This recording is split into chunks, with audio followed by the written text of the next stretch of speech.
হযরতে সালেম হযরতে আউফ ইবনে মালিক রাদিয়াল্লাহু তাআলা আনহু যখন মুসলমান হলেন, মদিনার সিংহপুরুষ মুসলমান হওয়ার পরে মদিনার বেঈমানেরা হযরত আউফের ছেলে সালেমকে অপহরণ করে নিয়ে গেল আর বলল, আউফ তুই মুসলমান হয়ে গেলি, আমাদেরকে জানাইলি না, তোর ছেলেকে গুম করে ফেললাম। হযরত আউফ রাদিয়াল্লাহু তাআলা আনহু আল্লাহর হাবিব সাল্লাল্লাহু আলাইহি ওয়াসাল্লামের দরবারে যা ফরিয়াদ করলেন, ইয়া রাসূলুল্লাহ, ইয়া হাবিবাল্লাহ, আমি মুসলমান হইলাম কেন? এই জন্য আমার জাতি আমার ছেলে সালেমকে অপহরণ করে ফেলেছে, একে উদ্ধার করার ব্যবস্থা কি? আল্লাহর হাবিব বলেন, ইস্তেগফার বাড়িয়ে দাও, আল্লাহর কাছে তওবা করো, ইস্তেগফার বাড়িয়ে দাও, তোমার সালেম মায়ের সন্তানকে আল্লাহ মায়ের কোলে ফিরে দিবে। সুবহানাল্লাহ। হযরত আউফ ইবনে মালিক রাদিয়াল্লাহু তাআলা আনহু রোজা রাখলেন, 3 দিন পর্যন্ত রোজা রাখলেন, তারা স্বামী স্ত্রী দুজন রোজা রাখলেন। ইফতারের পরে আল্লাহ নবীর দরবারে আসলেন, সালেম তো আসে নাই। 3 দিনের মাথায় আল্লাহ রাব্বুল আলামিন সালেমকে যেখানে অপহরণ করে লুকিয়ে রেখেছিল দুশমনেরা, সে এলাকার মধ্যে এমন জোর বাতাস এবং তুফান দিলেন, এই ঝড় এবং জলোচ্ছ্বাস তুফানের কারণে বেঈমানরা দিক বিদিক পালিয়ে ছুটে যায়। আর সালেম সেখান থেকে মুক্তি পেয়ে আল্লাহু আকবার তার বাবার ঘরের সামনে এসে যখন হযরত সালেম আউফের বাড়ির দিকে রওনা করলেন, রাস্তার মধ্যে দেখলেন শত উট একসাথে দাঁড়িয়ে রয়েছে। সালেমকে বলা হচ্ছে, সালেম এগুলো তোমার রবের পক্ষ থেকে গিফট করা হয়েছে, এগুলো তোমার রবের পক্ষ থেকে উপহার, এগুলো তুমি নিয়ে যাও। হযরতে সালেম মায়ের কুলে ফিরে আসলেন, শুধু একা ফিরে আসেন নাই, রাস্তা থেকে 100 উট পর্যন্ত কুড়িয়ে আনলেন। মায়ের কোলে মায়ের ঘরের দুয়ারে এসে বলেন, মা দরজা খুলো। সালেমের মায়ের চোখে ঘুম নাই, সালেমের বাবার চোখে ঘুম নাই। টাস করে দরজা খোলার পরে সালেমকে জড়িয়ে ধরে মা।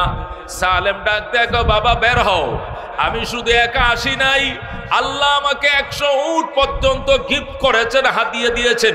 আল্লাহু আকবার, আল্লাহু আকবার। হযরত আউফ ডাক দিয়ে কয়, সালেম তোমার জন্য 3 দিন পর্যন্ত রোজা রাখছি, 3 দিন পর্যন্ত চোখের পানি অনবরত বহাইতেছি, চোখের পানি ছাড়তেছি, শুধু সালেমের জন্য, উটের জন্য নয়, টাকার জন্য নয়।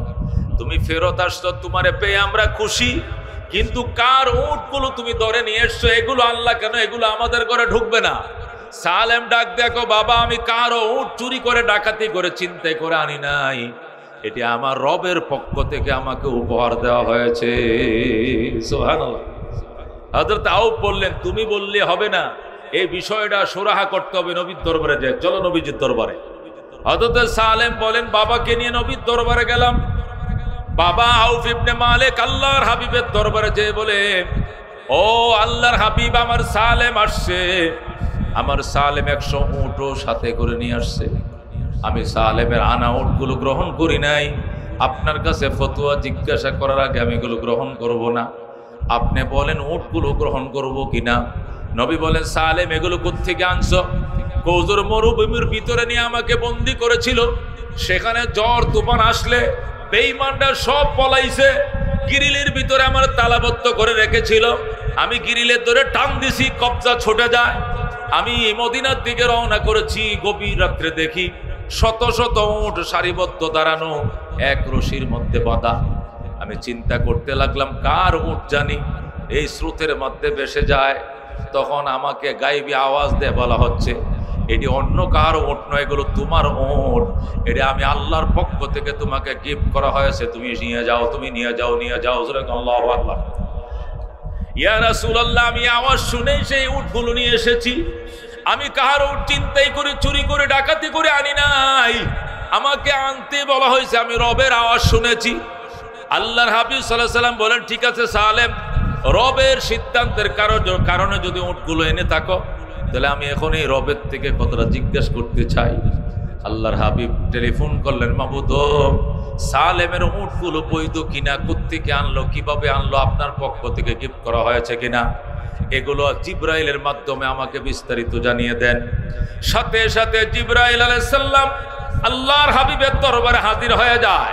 জিবরাইল এসে কয়, ইয়া রাসূলুল্লাহ, ইয়া হাবিবাল্লাহ, সালেম আমি আল্লাহর প্রতি তাকওয়া অর্জন করার কারণে, আল্লাহর ভয় তার অন্তরে থাকার কারণে এবং আপনার জন্য ইস্তেগফার বেশি করার কারণে সালেমকে আল্লাহ মায়ের সন্তান মায়ের কোলে ফিরিয়ে দিয়েছে। আর কি করেছে? সন্তানেই শুধু মায়ের কোলে ফিরে দেয় নাই, সাথে 100 উট আল্লাহর পক্ষ থেকে তার মাকে গিফট করেছে। সুবহানাল্লাহ।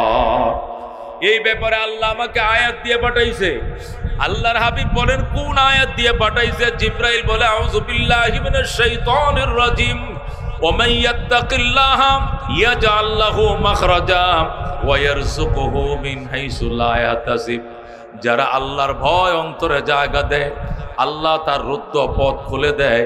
তাকে অপহরণ করে আটকায় রাখলেও তার রাস্তা আল্লাহ খুলে দেয়, এবং তাকে এমন জায়গা থেকে রিজিকের ব্যবস্থা করে সেখান থেকে রিজিক পাবে এটা কোনোদিন কল্পনাও করে না। সুবহানাল্লাহ।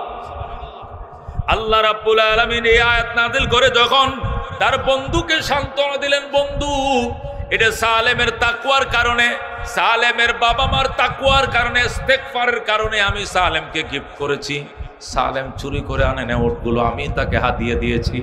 তখন আল্লাহর নবী ডাক দেখো, সালেম তোর বাবা যদি উটগুলো গ্রহণ না করে তাহলে অর্ধেকটা উট আমারে দিয়ে দে, আর অর্ধেকগুলো উট তুই নিয়ে যা, তোর বাবারে দেওয়ার দরকার নাই, আমি নবীকে দিয়ে দে, আমি নবী নিয়ে নিলাম। জোরে আল্লাহু আকবার। বন্ধুগণ, আল্লাহর হাবিব সাল্লাল্লাহু আলাইহি সাল্লামকে সালেম অর্ধেকটা উট দিয়ে দিলেন, আর অর্ধেকটা উট তিনি নিজে নিয়ে নিলেন। এরপরে হযরত আউফ ইবনে মালিক বললেন, ইয়া রাসূলুল্লাহ, এতক্ষণে আমার ভুল ভেঙেছে, এটি যে আল্লাহর পক্ষ থেকে গিফট করা হয়েছে এটা তো আমি বুঝতে পারি নাই, এবার না আমি জানতে পারলাম। ওরে বন্ধু, এর দ্বারা কি বোঝায়? ইস্তেগফার অত্যন্ত দামি জিনিস। হযরত হাসান বসরি রাহমাতুল্লাহ আলাইহির দরবারে কিছু মানুষ আইসা প্রশ্ন করে, মসজিদে আইসা হযরত হাসান বসরি আল্লাহর ওলির দরবারে এসে কয়, হাসান সন্তান হয় না, আমি কোন দোয়াটা পড়ব? আস্তাগফিরুল্লাহ ওয়া আতুবু ইলাইহি বেশি বেশি পড়ো। আরেকজন কয়, হুজুর আমার ছেলে মারা গেছে, আমি কি পড়ব? তুমি ইস্তেগফার বেশি বেশি করো। আরেকজনে কয়, হুজুর বিবাহর 20 বছরের মাথায় আল্লাহ আমার সন্তান দিছে, এখন আমি কি শুকরিয়া আদায় করব? তুমি ইস্তেগফার বেশি বেশি পড়ো। আরেকজন এসে বলে, ইয়া রাসূলুল্লাহ, আমার বাগানে ফল ধরে না, গাছের ডালাগুলো খালি, কোনো ফল নাই, সব চড়ে গিয়েছে খরায়। নবী ওই হযরত হাসান বসরি বলে, ইস্তেগফার পড়ো। আরেকজন এসে, হুজুর আমার বাগানে এমন ফল ধরছে, বাম্পার ফলন হয়েছে, গাছের পাতা দেখা যায় না, শুধু ফল আর ফল। নবী কয়, তুমি ইস্তেগফার পড়ো। আল্লাহু আকবার। একজন এসে, হুজুর আমার প্রজেক্টের মাছগুলো মারা গেছে, সবগুলো মরে গেছে, কয় ইস্তেগফার করো। আরেকজন এসে, হুজুর আমার প্রজেক্টে অনেক মাছ হয়েছে, অনেক লাভবান হয়েছে, কয় ইস্তেগফার করো। সব রুগীকে যখন একই ট্রিটমেন্ট দিলেন, এরা একত্রিত হয়ে আবার হাসান বসরির কাছে এসে, গো হাসান বসরি আল্লাহর ওলি, যে যে সমস্যার কথাই বলছে ওষুধ তো একটাই দিয়েছেন, শুধু ইস্তেগফার করো, তার কারণটা কি? হাসান বসরি রহমতুল্লাহ আলাইহি বাজান, আমি এই ট্রিটমেন্ট আমি দেই নাই, এই ট্রিটমেন্ট আমার আল্লাহ দিয়েছেন, এই ট্রিটমেন্ট আল্লাহ নবী হযরতে নূহ আলাইহিস সালাম দিয়েছেন। সুবহানাল্লাহ। কোথায় পাইছেন এই ট্রিটমেন্ট?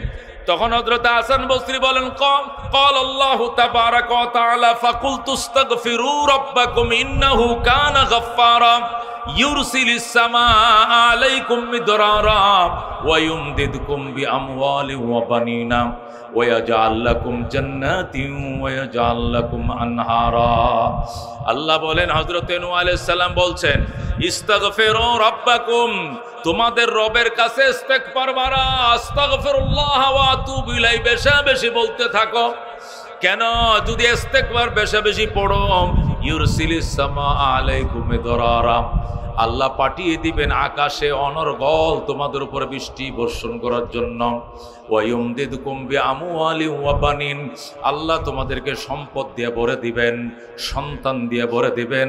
ওয়া ইয়াজআল লাকুম জান্নাত, আল্লাহ উদ্যানের মধ্যে ফল ফসল দিয়ে ভরে দিবেন। ওয়া ইয়াজআল লাকুম আনহারা, শুকনা নদীতে জোয়ার দিবেন, শুকনা ফুসকুনিতে পানি দিয়ে ভরে দিবেন। বৃষ্টি হয় না দেশে, বৃষ্টি দিয়া জাতিকে ভিজিয়ে দেবেন। ধরে কোন আল্লাহু আকবার। হযরত হাসান বসরি রাহমাতুল্লাহ আলাইহি যখন সুন্দর করে বুঝাইলেন, অবাক হয়ে গেছে সবাই। বলে কি? এত সুন্দর কথা আল্লাহর কোরআনে লুকিয়ে রয়েছে, এটা তো আমরা জানতাম না। হযরত ইমাম আহমদ ইবনে হাম্বল রাহমাতুল্লাহ আলাইহি ফজিলাতুল ইস্তিগফার কিতাবের মধ্যে লেখে, মদিনা শরীফ বড় লাইব্রেরি আছে, ওই লাইব্রেরির মধ্যে ফজিলাতুল ইস্তিগফার লি আহমদ ইবনে হাম্বল রাহমাতুল্লাহ আলাইহি, ইমাম আহমদ ইবনে হাম্বলের লেখা ফজিলাতুল ইস্তিগফার কিতাবের মধ্যে লেখা আছে। আমি নিজে মুতালা করেছি। আল্লাহু আকবার। আহমদ ইবনে হাম্বল বলেন, আমি অসংখ্য ছাত্রদেরকে হাদিস শিখাইছি, লক্ষ লক্ষ ছাত্র আমার কাছে হাদিস শিখেছে।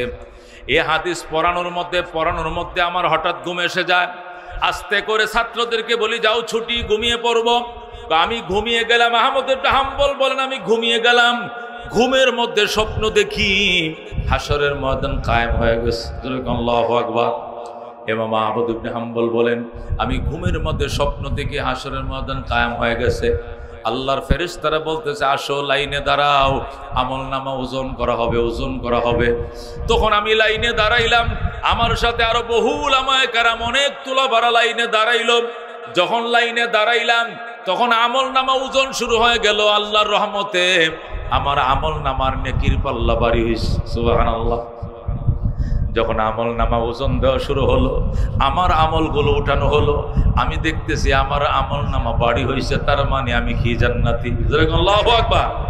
আমার সাথে আরো অনেক ছাত্ররা, তালিবুল ইলমরা, কোরআনের পাখিরা, যাদেরকে আমি চিনি, তারা আমার সাথে দাঁড়াইছে লাইনে। তাদের আমলনামা ওজন হয়েছে, অনেকের ওজনের পাল্লা বাড়ি হয়েছে। আল্লাহু আকবার।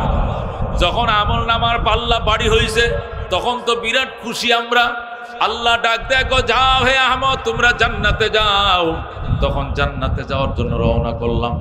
তখন মিজানের পাল্লার এরিয়া থেকে বের হয়ে জান্নাতে যাওয়ার জন্য জান্নাতের গেট তালাশ করতেছে, গেট পাই না। খুঁজে, কিরে জান্নাতের গেট কোথায়, জান্নাতের গেট কোথায়? গেট ছাড়া তো জান্নাতে ঢোকা যাবে না। জান্নাতের গেট পাই না। কিরে জান্নাতের গেট কোথায়? ফেরেশতারা বলতেছে, ওই যে কোণের মধ্যে দরবেশ বসে রয়েছে, তারে জিগাও, সে জান্নাতের গেটটা দেখা দিবে। আল্লাহু আকবার। তখন ওই জান্নাতের গেট কোন দিকে জিজ্ঞাসা করার জন্য এক দরবেশের কাছে গেলাম। আহমদ ইবনে হাম্বল বলেন, সেই দরবেশের কাছে যাইয়া দরবেশকে সালাম দিলাম। দরবেশ আমার দিকে তাকাইলো, আমিও তার দিকে তাকাইলাম। তাকানোর পরে দরবেশকে আমি চিনে ফেলাইছি, উনি আমার চিনতে পাইছে। ওনার সাথে কোথায় যেন মক্কায় না মদিনায় হজের কোন সফরে ওনার সাথে আমার দেখা হয়েছিল। খেয়াল করে শুনেন, দামি কথা।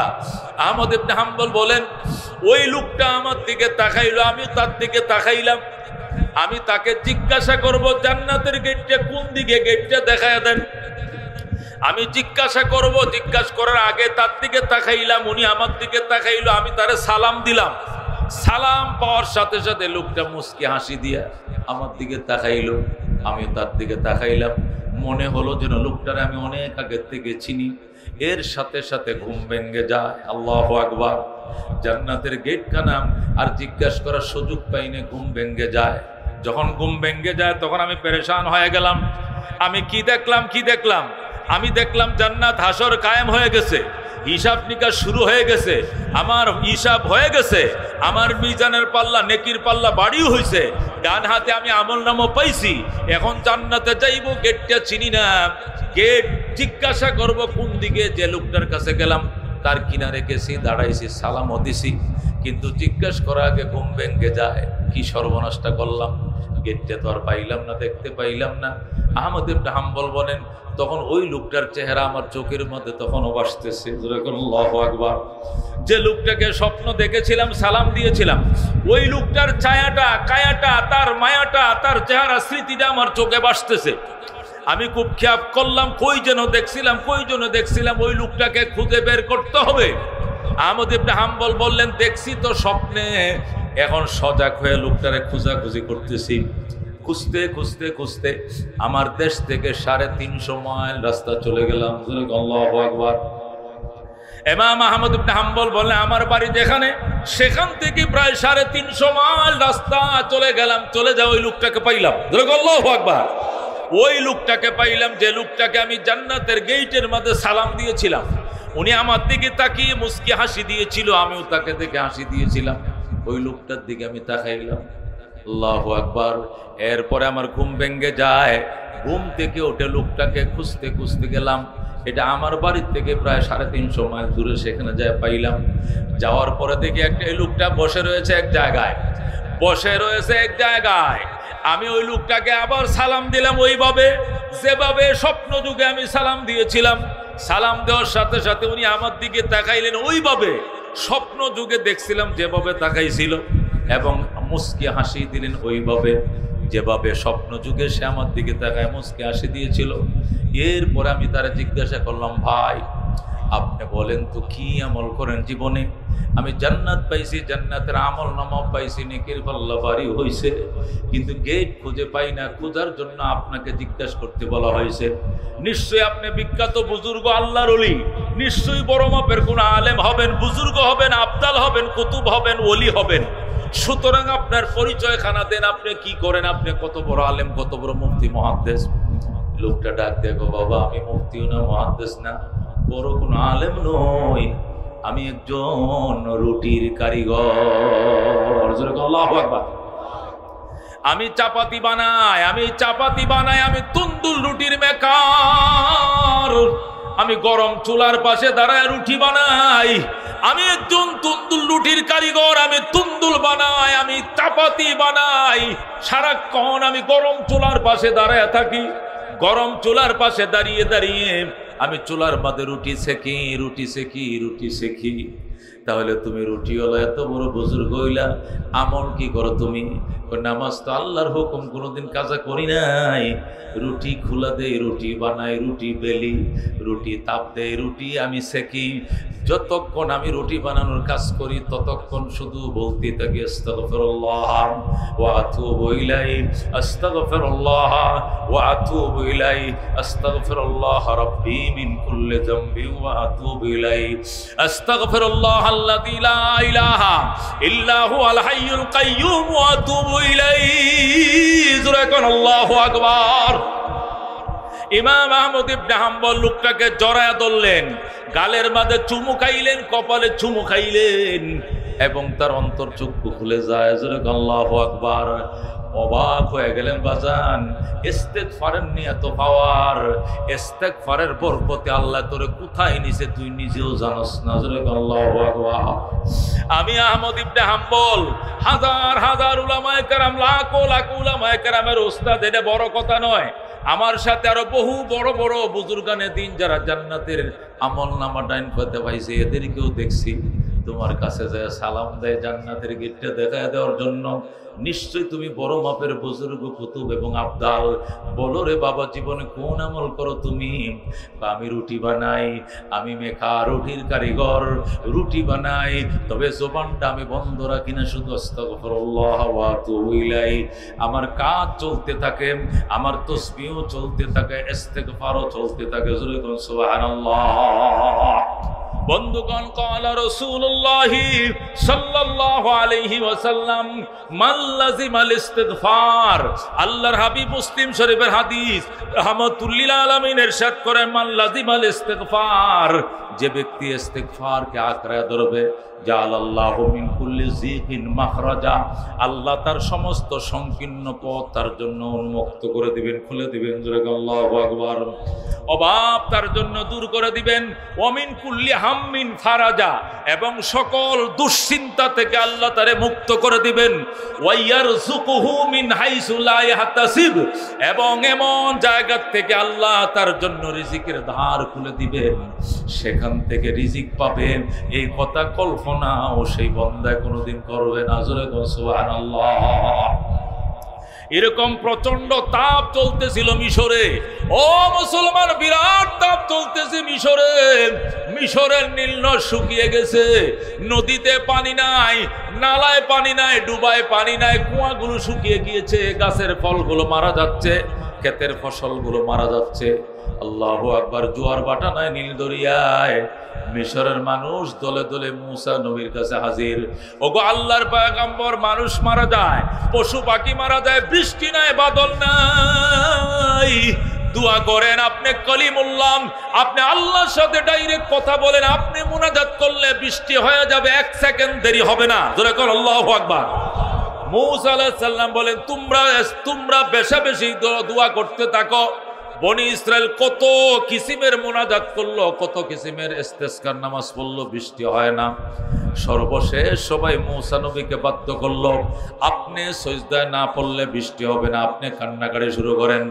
আল্লাহর পয়গম্বর মূসা কালিমুল্লাহ কিছু তার মুরিদানদেরকে নিয়া, তার কিছু বিশেষ উম্মতদেরকে নিয়া তোর পাহাড়ে যায়, যেখানে বসে আল্লাহর সাথে কথা বলে, সেখানে যায় বৃষ্টির জন্য মোনাজাত শুরু করে দিল। হাইরে মোনাজাত, চোখের পানি দেয় বুক বাসায়। এমন কঠিন মোনাজাত দেওয়ার পরেও মিশরের মধ্যে বৃষ্টি হয় না। মানুষ এসে বলে, ওগো মূসা কালিমুল্লাহ, আমরা উম্মত না গুনাহগার, আমাদের দোয়া কবুল হয় না, কিন্তু আপনি তো আল্লাহর পয়গম্বর, নবীর দোয়াও কি কবুল হয় না? আপনি দোয়া করলেন, নামাজ পড়াইলেন, ইস্তেগফার করলেন, বৃষ্টির জন্য দোয়া চাইলেন, তবুও তো বৃষ্টি হয় না, কারণ কি? নবীরা দোয়া করলে যদি বৃষ্টি না হয়, উম্মত কোথায় যাবে আমাদেরকে বলেন? উম্মত যখন মূসা নবীর কাছে এগুলো বলা শুরু করলাম, আল্লাহর পয়গম্বর মূসা আলাইহিস সালাম তুর পারা যায় কান্না শুরু করছে, আল্লাহ উম্মতের সামনে আমার এরকম লজ্জিত করলাম, মোনাজাত করছি গতকাল, আজও পর্যন্ত বৃষ্টি হয় না, তার কারণটা কি? আমি মূসা কালিমুল্লাহ নিজে তোমার সাথে ডেলি কথা বলি, মিস কল দিলে তুমি কল ব্যাক করো, এত এফএনএফ করা নম্বর কোনো বিল নাই, অথচ বৃষ্টির জন্য কত কথা বলছি, কান্নাকাটি করছি, বৃষ্টি নেই, কারণ কি? আল্লাহ আমারে শর্মিন্দা করিও না, আমারে লজ্জা দিও না, বৃষ্টি দাও। মূসা কালিমুল্লাহ কাঁদতে শুরু করলেন। আল্লাহ ডাক, দেখো মূসা, কেমনে বৃষ্টি দিব? তুই যখন মুনাজাত শুরু করছিলে বৃষ্টির জন্য, ওই যারা ওই বৃষ্টির নামাজে সালাতুল ইস্তিসকার নামাজ পড়তেছিল, এখানে এমন পাপী বন্দাও ছিল যে পাপী বন্দা 60 বছর পর্যন্ত পাপ করে চলেছেন, একটা মুহূর্তের জন্য সে পাপ ছাড়ে না, দেদার সে পাপ করছে, সেও আইছিল বৃষ্টির দোয়া করার জন্য। এই একটা পাপী বন্দার কারণে হাজার হাজার পাপী নেককার বন্দার মোনাজাত আমি কবুল করি নাই। জোরে আল্লাহু আকবার। এখনো সময় আছে, ওই পাপী বন্দারে চিহ্নিত করো, এটার নামটা কি বের করো, এই পাপী বন্দাকে তোমাদের জমাত থেকে গাড়ো ধরে বের করে দাও, এই পাপী বন্দাকে তোমাদের সাথে থাকতে দিও না, এটাকে বের করে দাও। এরপরে মোনাজাত করো, মোনাজাত করতে দেরি হবে, তোমাদেরকে বৃষ্টির পানি দিয়ে ভিজায় দিতে আমি আল্লাহ দেরি করব না। ধরে আল্লাহু আকবার। মূসা আলাইহিস সালাম এমন গুসাইছে, রাগী মানুষ, ডাক দিয়া কে রে পাপী বন্দা, 24 ঘন্টা নাকি শুধু তুই পাপ করস, তুই কেন আমাদের মাঝে বসে রয়েছ? তুই এখান থেকে গেট আউট, তুই বের হ। কে রে পাপ করস, এখান থেকে বেরিয়ে যা। এখন পাপী বন্দা তো বুঝে ফেলাইছে আমি ধরা খায় গেছি। এখন মূসা আলাইহিস সালাম কয়, যদি তুই স্বেচ্ছায় বের হয়ে না যাবি, তাহলে আমি জিব্রাইলকে বলবো তোর নামটা কয়ে দেওয়ার জন্য, তখন নামে যাতে যখন বলবো তখন কানো ধরে তোরে গেট দিয়ে বের করে দিব। নামটা বলার আগেই তুই বের হয়ে যা, নাম বলার আগেই তুই বের হয়ে যা। এখন ওই পাপী বন্দা চিন্তা করতেছে, হায় হায়, এখন যদি আমি বের হই, সবার সামনে থেকে উঠে চলে যাই, এত বছর তো পাপ করছি, আল্লাহ জানে, কেউ জানতো না, আর এখন যদি বের হয়ে যায় সমস্ত পাবলিক জেনে ফেলাইব, এইটাই পাপী বন্দা, এইটাই পাপী বন্দা, তখন তো সমস্ত মানুষের সামনে আমি চিহ্নিত হয়ে যাব। এই জন্য লোকটা কাঁদতেছে, আল্লাহ এই 60 বছর পর্যন্ত পাপ করেছি, তুমি পাপগুলো গোপন রেখেছ, আর আজকে বুঝি পাবলিকের সামনে তুমি আমার পাপের জন্য অপমান করবা। আল্লাহ তুমি আমার অপমান করিও না, পাপ করছি বলেই তো আমার বের করতে দিতে চাই, আমার কারণে বৃষ্টি বন্ধ হয়ে গেছে। আল্লাহ তোমার কাছে আমি ফরিয়াদ করি, ইস্তেগফার করি, আল্লাহ তুমি আমার পাপগুলো মাফ করে দাও, তাহলে তো আমারে আর এখান থেকে বের হওয়ার কোনো প্রয়োজন হবে না। জোরে করে আল্লাহু আকবার। যেই মাত্র আল্লাহর বান্দা এইভাবে কাঁদতে শুরু করলো, আল্লাহ রাব্বুল আলামিন 1 সেকেন্ড দেরি হয় না, মাফ করে দিয়েছে। আল্লাহু আকবার। যেই মাত্র মাফ করে দিয়েছে, টাস টাস করে বৃষ্টি নামা শুরু হয়ে গেছে। আল্লাহু আকবার। মূসা আলাইহিস সালাম ডাক দেয়া, আল্লাহ আগে না বলছো পাপী বন্দাকে বের করলে বৃষ্টি দিবা, আমি তো পাপী বন্দাদেরকে বের করতে কইছিলাম, কেউ তো বের হয় নাই, তাহলে পাপী বন্দা থাকতে বৃষ্টি দিয়ে দিলা, তাহলে আগে দিলা না কেন? আল্লাহু আকবার। আল্লাহ ডাক দেখো, মূসা পাপী বন্দা বের হয় না, কথা সত্য, কিন্তু পাপী বান্দা নীরবে আমার কাছে কান্নাকাটি করে ফেলাইছে, সে গোপনে আমার কাছে তওবা করে ফেলেছে, সে ইস্তেগফার করে ফেলেছে। এই মজলিসের ভিতরে থাকতে আমি তারে মাফ করে দিয়েছি, তুমি না জানলেও আমি আল্লাহ জানি। এই জন্য আমি তারে মাফ করে দিয়া জাতির সামনে আর অপমান করি নাই। যেহেতু সে ক্ষমাপ্রাপ্ত হয়ে গেছে, এই জন্য তোমার দোয়া এখন কবুল হয়ে গেছে, বৃষ্টি দিয়ে দিলাম। সুবহানাল্লাহ। ও মুসলমান, এরে কো তওবা। এই তওবা কারা কারা করতে রাজি আছো? জোরে করো আল্লাহু আকবার। আল্লাহ তুমি কবুল করো, জোরে করো আমিন। আল্লাহ মঞ্জুর করো, জোরে করো আমিন। এই তওবা যদি কবুল না করাও, আল্লাহ রাব্বুল আলামিনের বন্ধু বলেছেন, আত-তাইবু মিনাজ যামবে কামাল্লা যামবা লাহু।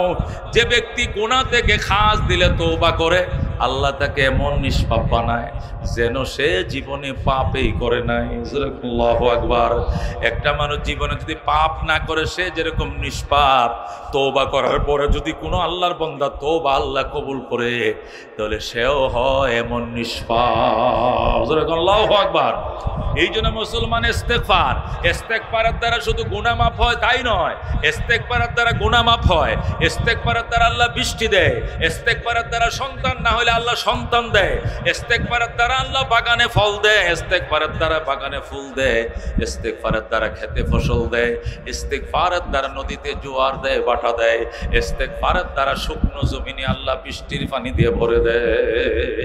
যেরকম সুবহানাল্লাহ।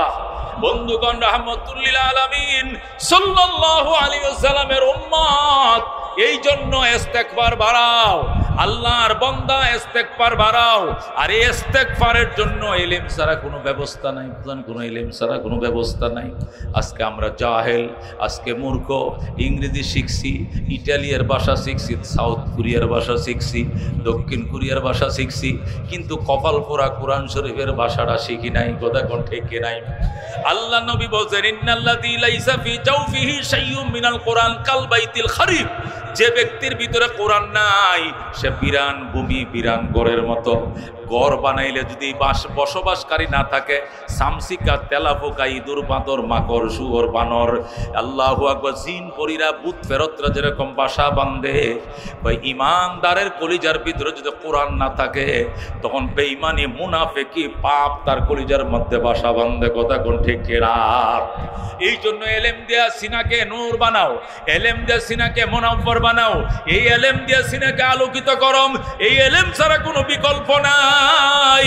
ঢাকা বিশ্ববিদ্যালয় লেকচারার, তুমি জগন্নাথ বিশ্ববিদ্যালয় লেকচারার, তুমি ইংলিশে অনর্গল, তুমি সমাজ বিজ্ঞান, বিভিন্ন সাবজেক্টের উপরে তুমি ডক্টরেট করেছো। মৌতের বিছানায় মালাকুল মৌত আজরাইল যখন আসবে, তখন উড়াল দিয়ে সমস্ত বিদ্যাগুলো চলে যাবে। আলিফ বা তা যদি শিখে থাকো, এইটুকুই সিনার মধ্যে থাকবে, একটা ABCD পর্যন্ত অন্তরের ভিতরে থাকবে না, সব চলে যাবে। একটা খাট্টা মূর্খ হয়ে কবরে যাওয়া লাগবে। কবরে প্রশ্ন করবে, মার রাব্বুকা, তোমার রবের নাম বলো। বন্দায় বলবে, লা আদরি, আল্লাহ রব আমি চিনি না, রব কারে কয় জানি না, আমি প্রশ্ন বুঝি না, উত্তর বুঝি না। ওমা দীনুকা, তোমার ধর্মের কি নাম বলো, কিছুই বলতে পারবে না। ওমান নবিয়ুকা, তোমার নবীর নাম কি বলো, বলতে পারবে না। লা আদরি, লা আদরি বলে বন্দা কাতরাবে। অথচ এলেম যদি তুমি শিখো, এলেম তোমার সাথে কবরেও থাকবে, মিজানেও থাকবে, ফুলসিরাতেও থাকবে, জান্নাতে ঢোকার পরও এলেম তোমার সাথে থাকবে। সুবহানাল্লাহ। জান্নাতে যাওয়ার পর জান্নাতের গেইটের মধ্যে আল্লাহর ফেরেশতারা বলেন, ইকরা ওয়ারাত্তিল, ইকরা ওয়ারতাকি ওয়ারাত্তিল কামা কুনতা তুরাত্তিলু ফিদ দুনিয়া। পড়ো, কোরআন পড়ো, জান্নাতের তলায় চড়ো, কোরআন পড়ো, জান্নাতের তলায় চরম, সুন্দর করে পড়ো, যেভাবে দুনিয়াতে তুমি পড়তাম। ফাইন্না মানজিলাকা ইনদা আখিরি আয়াতিন তাকরাউহা, তোমার শেষ ঠিকানা হবে এখানে, যেখানে আয়াতের সংখ্যা শেষ হবে। যেখানে আয়াত যদি হয় 6666 ঠিকানা, তাহলে জান্নাতের তলাও হবে 6666 তলা। জোরে আল্লাহু আকবার।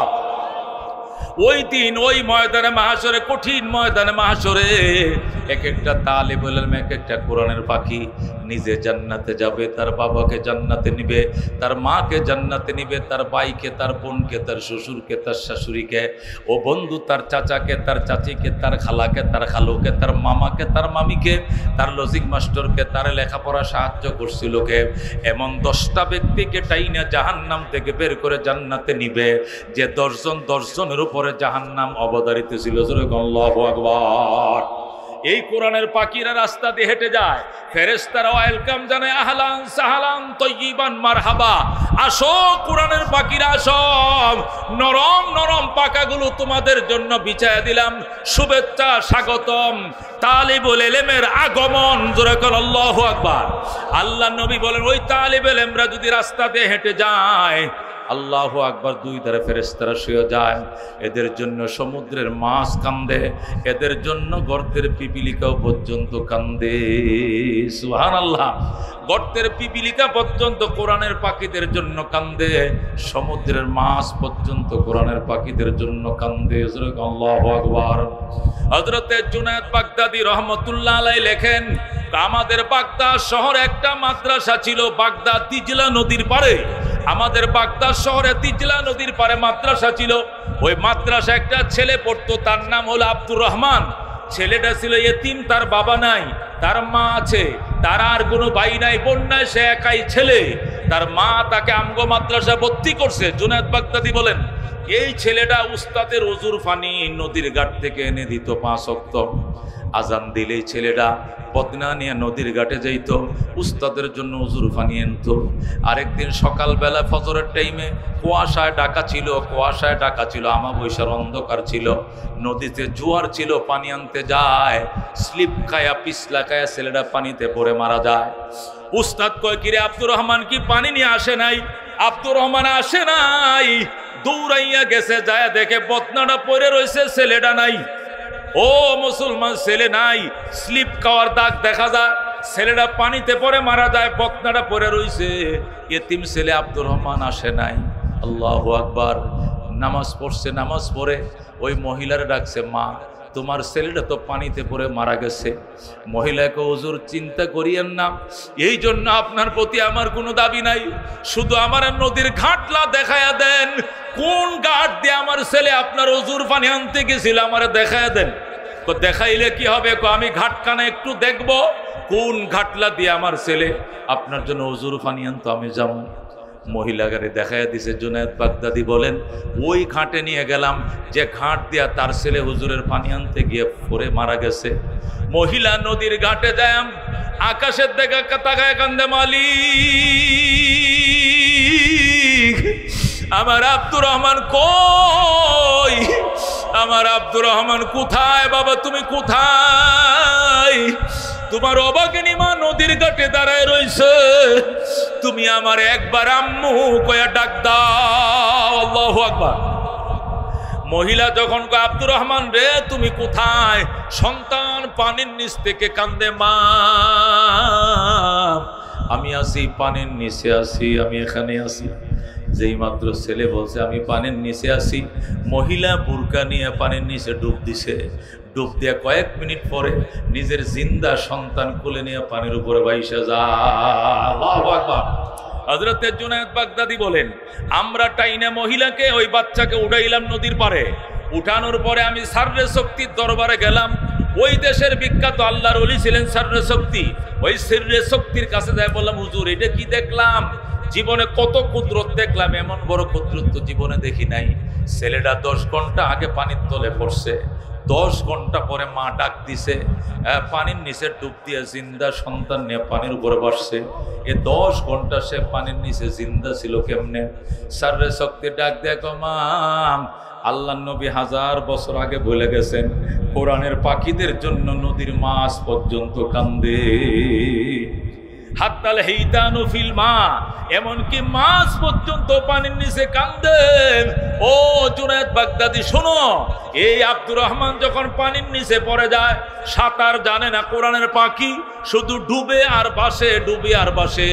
এই দৃশ্যটা দেখে তখন নদীর কোটি কোটি মাছ পানির মধ্যে আল্লাহর কুদরতি পায়ের মধ্যে সজদায় পড়ে গেছে। কুটি কুটি মাছ কুদরতি পায়ে সজদায় পড়ে কান্দে, আল্লাহ আব্দুর রহমান সাঁতার জানে না, কিন্তু তোমার কোরআন তার সিনার মধ্যে সে মুখস্থ পড়তে জানে। আল্লাহ আব্দুর রহমানের জন্য এই দিজলা নদীর তলদেশে তুমি কুদরতি অক্সিজেনের বোতল নাকের সাথে লাগায় দাও। যেই মাত্র কুটি কুটি ফেরেশতারা, কুটি কুটি দিজলা নদীর মাছ আল্লাহর দরবারে কান্না শুরু করছে, তখন আল্লাহ কুদরতি অক্সিজেন পানির নিচে আব্দুর রহমানের জন্য চালু করে দিছে। এই জন্য 10 ঘন্টা নয় 10 দিন পর্যন্ত পানির নিচে থাকলেও তালেবে ইলমের কোনো অসুবিধা হবে না। আল্লাহু আকবার। এরে বলে তালেবে ইলম। আমার মাদ্রাসা জামিয়া কারিমিয়া বিটিভির সামনে, রামপুরা টেলিভিশন সেন্টারের সামনে, টিভি সেন্টারের উল্টা দিকে গেলে মোল্লা টাওয়ার, এইটাও 9 তলা, আমার মাদ্রাসা 9 তলা, 1400 ছাত্র। কয়শো ছাত্র? তো আমার মাদ্রাসা যখন 4 তলা পর্যন্ত করছি, তখন এখনো 4 তলা রেলিং লাগাই নাই। গরম 2004 সালের ঘটনা। ইব্রাহিম একটা ছেলে, বাড়ি কুষ্টিয়া। যখন মাগরিবের টাইমে কারেন্ট চলে গেছে 2001 সালে, তখন কারেন্ট খুব বেশি যাইত, বিদ্যুৎ চলে গেছে মাগরিবের আজানের টাইমে। এই ছেলেটা হেফজ পরে শোনাইতেছে, শোনানি দিচ্ছে, দৌড়ায় 4 তলা উঠছে। উঠে যে একটা ফিলারের সাথে এইভাবে দাঁড়াইছে, সাথে সাথে শয়তান ধাক্কাতে তারা ফেলাইছে। যেখানে ফেলছে সেখানে হলো মাদ্রাসার পিছন দিয়া, ওখানে হলো গ্রিল পট্টি। কি বানায়? দরজা জানালা, ওই যে লোহা লঙ্কর আর কি, গ্রিল বানায়, গ্রিল অকশপ লোহার অকশপ, লোহা লঙ্কর এমনে রয়েছে, এমনে রয়েছে, এমনে রয়েছে, এর উপরে নিয়ে ফালাইছে। তো নামাজ মাত্র 1 রাকাত হয়েছে, এই ঘটনাটা ঘটছে। ঘটনার পরে বুঝতে পারছি এটা দুর্ঘটনা মাদ্রাসায় ঘটছে। হাজার হাজার মানুষ এদিক সেদিক আসতেছে, বিটিভির থেকে টেলিভিশন সাংবাদিক আসছে, ক্যামেরা ধরছে, অনেক কাহিনী এখানে। আমরা কোনো মতে ফরজ নামাজটা শেষ করে দৌড়ায় গেলাম। আল্লাহু আকবার। 4 তলার উপর থেকে পড়ছে, মানে 40 ফিট উপর থেকে। কয় ফিট উপর? 40 ফিট উপর থেকে গ্রিলের উপরে পড়ছে, লোহার উপরে পড়ছে, গ্রিলের উপরে পড়ছে।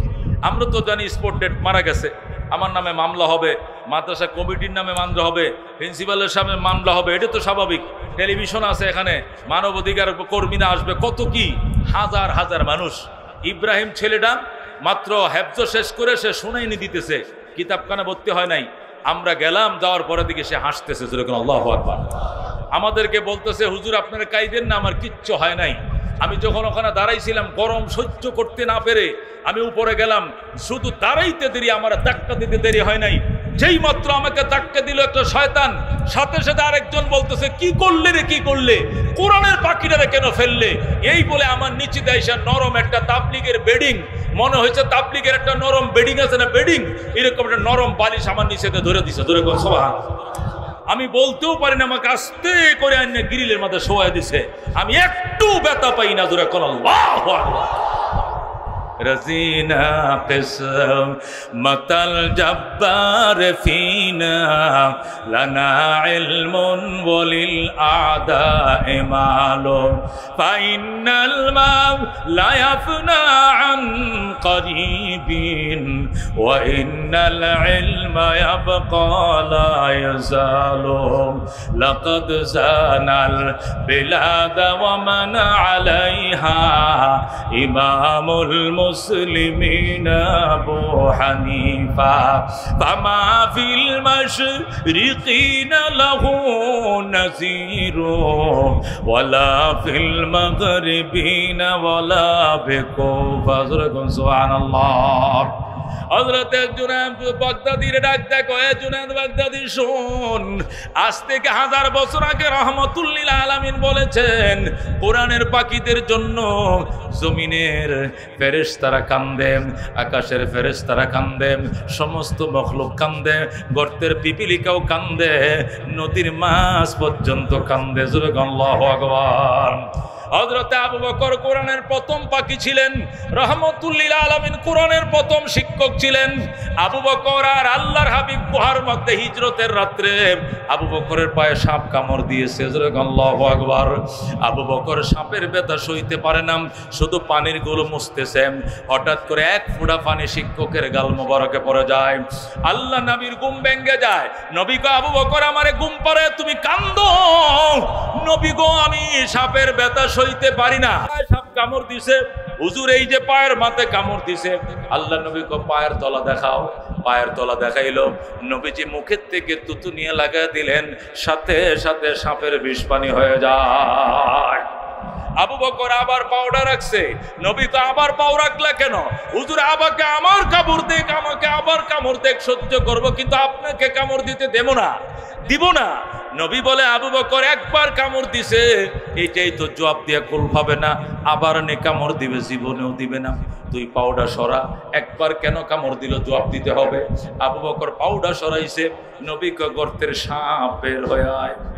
সাপ মাথা বের করে নবীকে সালাম জানায়, আসসালাতু আসসালামু আলাইকা রাসূলুল্লাহ, আসসালাতু আসসালামু আলাইকা হাবিবাল্লাহ। ওগো কলিজার নবী, ওগো হৃদয়ের নবী, ওগো দু জাহানের বাদশা, আপনাকে দেখার জন্য আমি এখানে 1000 বছর আগে জায়গা নিয়েছি, 100 বছর আগে আমি এখানে আইছি। আমি কতগুলো ছিদ্র রাখছিলাম, আপনাকে এদিক থেকে দেখবো, আপনাকে এদিক থেকে দেখবো, আপনাকে সামনের দিক দেখবো, আপনাকে পিছন দিক থেকে দেখবো, কিন্তু আবু বকর এই কোরআনের পাকে সব কয়টা রাস্তা বন্ধ করে দিছে, কাপড় দিয়ে টিয়া লাগায় দিছে, শুধু একটা ছিদ্র খোলা ছিল, এখানে সে পাউডার লাগায় রাখছে। পাউডার সরায় না, পাউডার সরানোর জন্য আমি কামড় দিয়েছি। আল্লাহু আকবার। নবী কয় কামড় দিবে কেন, না দেখে থাকবে? কয় ঠিকই বলছেন হুজুর, কামড় দিতাম না, কিন্তু এই জন্য কামড় দিয়েছি যে গুহায় আবু বকর অসুস্থ হবে, এই গুহার মধ্যে পৃথিবী বিখ্যাত ডাক্তার শুয়ে রইছে। আপনার মতো নবী যদি মুখের থুতু লাগায় দেয়, আমার মতো কোটি কোটি সাপের বিষ পানি হয়ে যাবে। আল্লাহু আকবার। নবী কইরে কোরআনের ছাত্র জানোস নি? কো জানি। কেন কামড় দিলে?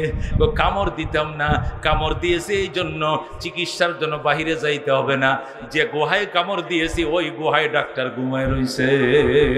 সুবহানাল্লাহ। ও বন্ধু, এদেরকে বলে কোরআনের পাখি।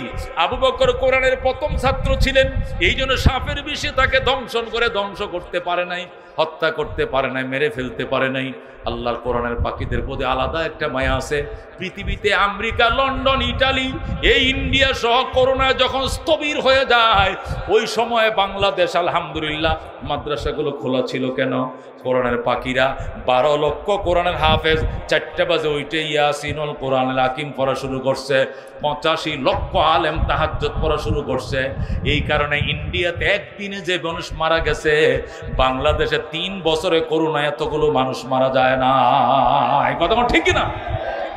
এই করোনা যেভাবে হেফাজত করছে আল্লাহ এই কোরআনের পাখিদের উসিলায়, এই গরম তাপতুকতে হেফাজত করবেন।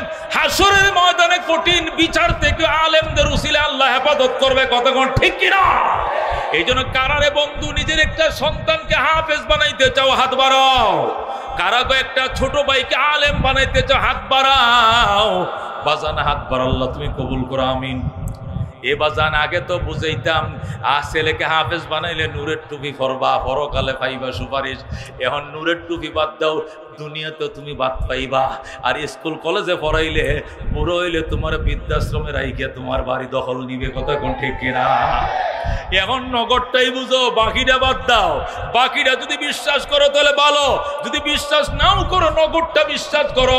ঢাকা বিশ্ববিদ্যালয়ের প্রফেসর, জাহাঙ্গীরনগরের প্রফেসর, বড় বড় অধ্যাপক প্রফেসর গুলো ডেলি এক একজন এক এক দিনে শুধু ফেসবুকে লিখতেছে, পত্রিকা লিখতেছে, হতে আমারে বৃদ্ধাশ্রমে দিয়ে গেছে, আমার 2টা বাড়ি দখল করে নিয়ে গেছে।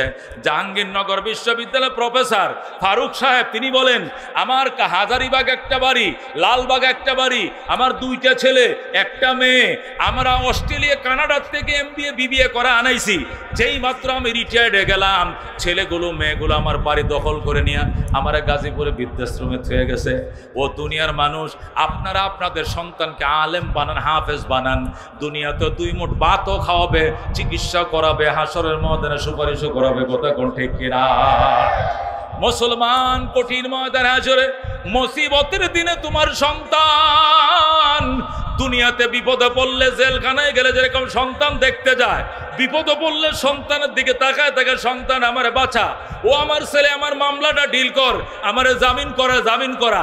দুনিয়াতে যেরকম আশা করো তার চেয়ে কোটি গুণ বেশি আশা সন্তানের প্রতি হাশরের ময়দানে হবে। ওই দিন যদি তোমার সন্তান মানুষ না হয়, এই সন্তানে তোমার জাহান্নামে টাইনে নেবে।